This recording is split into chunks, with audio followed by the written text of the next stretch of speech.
Salut! Dernièrement, je vous ai parlé des mares comme une oasis de biodiversité. Aujourd'hui, je vous propose de vous intéresser à un insecte qui peuple justement les mares et les points d'eau. Il en existe beaucoup d'espèces et voici à quoi il ressemble dans l'eau à l'état larvaire. Mais de qui s'agit-il? Alors, vous avez une idée? Approchez-vous. Voici une larve de libellule. Cet insecte fascinant qui commence sa vie sous l'eau pour la terminer dans les airs. Dans cette vidéo, vous allez découvrir comment la libellule passe de cet état à celui-là, durant de longues minutes, voire quelques heures. Installez-vous, l'émergence d'une libellule, c'est maintenant.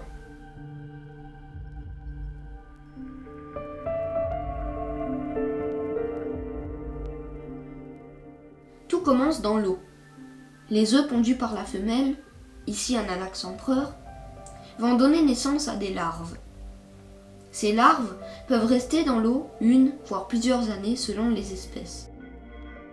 Et puis un jour de printemps, cette larve de libellule déprimée, et oui c'est son vrai nom, allez savoir si elle est vraiment déprimée, va sortir de la mare afin de commencer sa métamorphose. C'est ce qu'on appelle l'émergence de la libellule.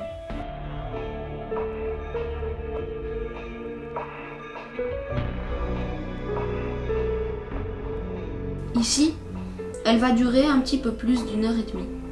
Un périple périlleux plus ou moins long commence pour cette larve. Pas facile pour elle de se frayer un chemin à travers cette végétation.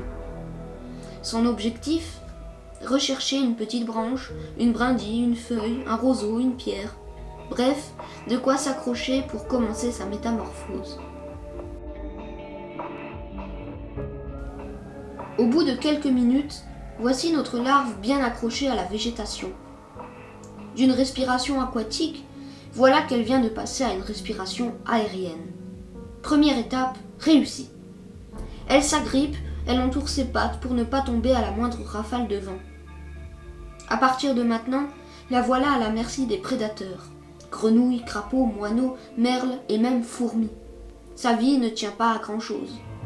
Tenez, sa cousine, son cousin, ou peut-être même son frère ou sa sœur, a eu beaucoup moins de chance. Francis, la grenouille de notre mare, n'a pas pu résister à ce festin.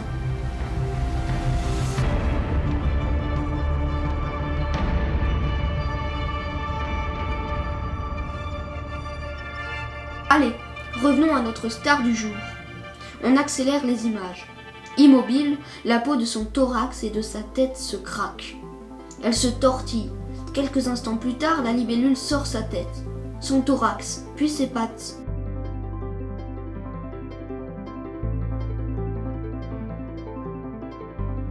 Petit retour à la vitesse réelle. Encore accrochée à son abdomen, elle finira d'un mouvement brusque à sortir entièrement son corps de sa mue, qu'on appelle l'exuvie.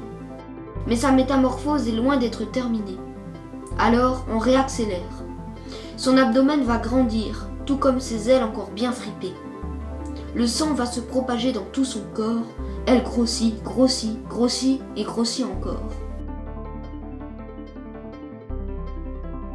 1 heure plus tard, le vent a fini par sécher la libellule. Elle déploie ses ailes et il lui faudra encore quelques minutes pour s'envoler. C'est le début de sa deuxième vie. Voilà, vous savez maintenant comment une larve de libellule se métamorphose en libellule adulte. Alors la prochaine fois que vous vous promènerez au bord d'une mare, d'un étang ou d'une rivière, regardez bien autour de vous et vous trouverez peut-être des exuvies comme celle-là.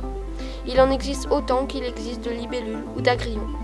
Et oui, les agrillons ou aussi demoiselles font partie du même ordre que les libellules, celui des odonates. On appelle souvent les agrillons libellules, mais ce ne sont pas des libellules. En fait, les agrillons sont souvent bien plus petits qu'elles et ont leurs ailes renfermées sur elles-mêmes. Cette vidéo est terminée, j'espère qu'elle vous aura plu.